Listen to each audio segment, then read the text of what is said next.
आप लोगों का कॉन्सेप्ट एकेडमी सोनभद्र में स्वागत है। आज हम लोग क्लास 10th का फर्स्ट चैप्टर रियल नंबर की आज शुरुआत करेंगे। यहाँ पे सबसे पहले कुछ हम लोग बेसिक देख लेते हैं। क्लास 9th और 10th जो दोनों से रिलेटेड है, हम लोग ने एक बार में रिकॉल टाइप ही हम लोग ने पढ़ा होगा नेचुरल नंबर। मैं आपको रियल नंबर की डिफिनीशन समझाने की कोशिश कर रहा हूं। नेचुरल नंबर क्या होता है बच्चों? जो 1 से स्टार्ट होता है कहां तक जाता है? इनफाइनाइट तक। फिर उसके बाद हमने पढ़ा whole number. Whole number generally natural number is a part of a whole number. तो होल नंबर डिफिनीशन क्या होती है? 0, 1, 2 और ये कहां तक जाता है? इनफाइनाइट तक। इसके बाद हमने क्या पढ़ा बच्चों? इसके बाद हमने देखा इंटीजर। इंटीजर में क्या होता है कि 0 भी इंक्लूड होता है, पॉजिटिव नंबर भी इंक्लूड होते हैं और इसमें निगेटिव नंबर भी इंक्लूड होते हैं माइनस इनफाइनाइट तक। अब ये सारा पार्ट जो है वो आता है रेशनल नंबर के अंदर। अब इस टॉपिक को थोड़ा सा मैं एलोब्रेट करना चाहूंगा। रेशनल नंबर को, रेशनल नंबर जनरली इसके 3 कंडीशंस होती है। फर्स्ट कंडीशन होती है इसकी कि ये p/q के फॉर्म में होना चाहिए।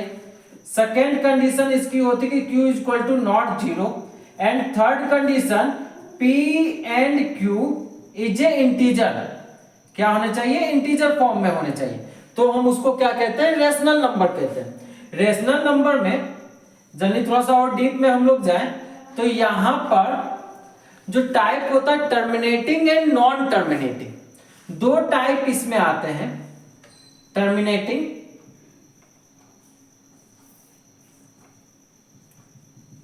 And non terminating.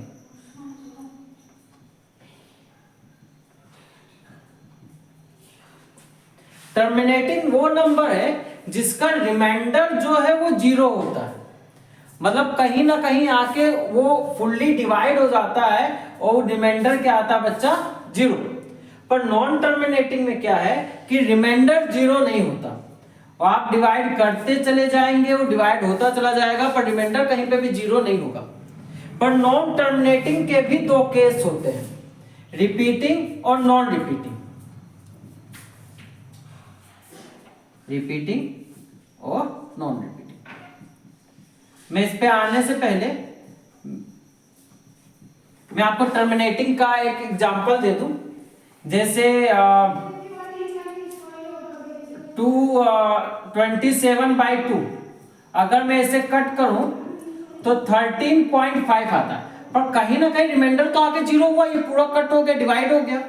पर नॉन टर्मिनेटिंग में मैं आऊं तो जो नंबर है वो डिवाइड नहीं होता। जैसे मैं यहां पे लिखूं अभी 10/3, तो 10/3 को अगर मैं सॉल्व करूं, मैं 20/3 ले लेता हूं,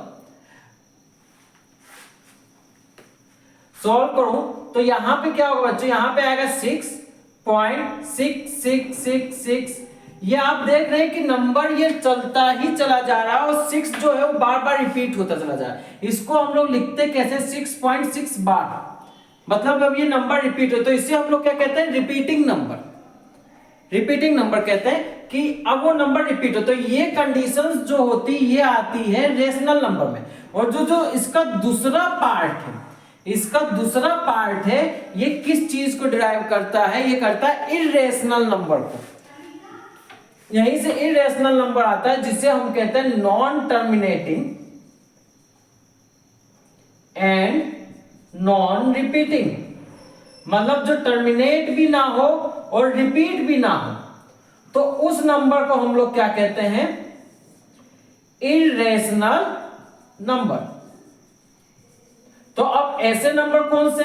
जनरली सारे नंबर जो p/q के फॉर्म में आ सकते हैं वे किस में आते हैं? रेशनल नंबर में आते हैं। तो जनरली 0/1 भी एक रेशनल नंबर ही है, क्योंकि इसमें डिवाइड में हम 1 लिख सकते हैं।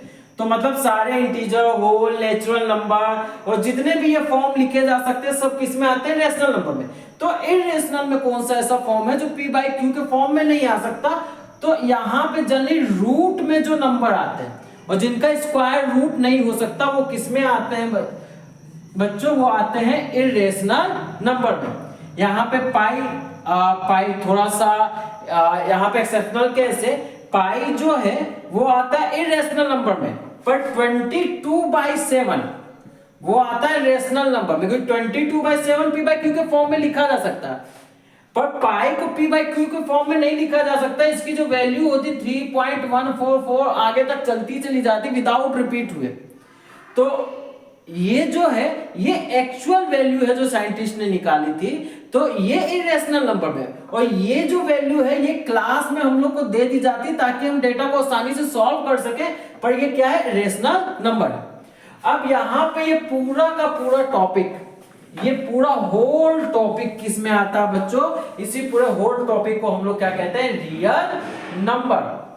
रियल नंबर में आपकी सारी चीजें आती हैं, rational number, irrational number, integer, whole and natural number. अब हमारी बात यह है क्या इनके अलावा भी कोई नंबर बचते हैं? हाँ, अगर मैं रियल नंबर के अलावा इसके अपोजिट में दूसरा नंबर लूं तो होता है इमेजिनरी नंबर।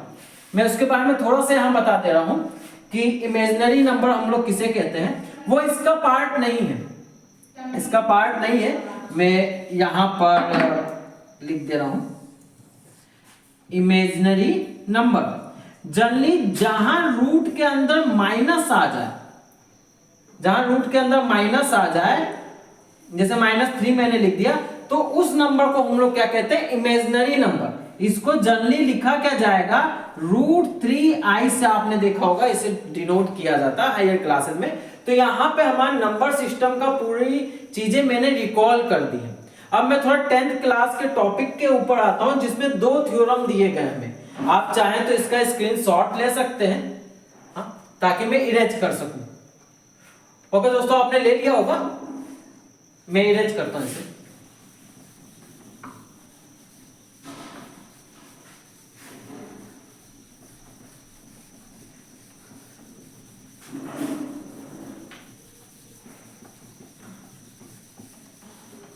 अब यहां पर जो दूसरा हम लोग टॉपिक देख रहे हैं जो 10th के लिए जरूरी है, the fundamental theorem of arithmetic. The fundamental theorem of arithmetic. ये थ्योरम क्या कहता है? अगर हम किसी भी नंबर का फैक्टराइजेशन कर, प्राइम फैक्टराइजेशन, मैं आपको इससे पहले बता देना चाहता हूं प्राइम फैक्टराइजेशन क्या होता है।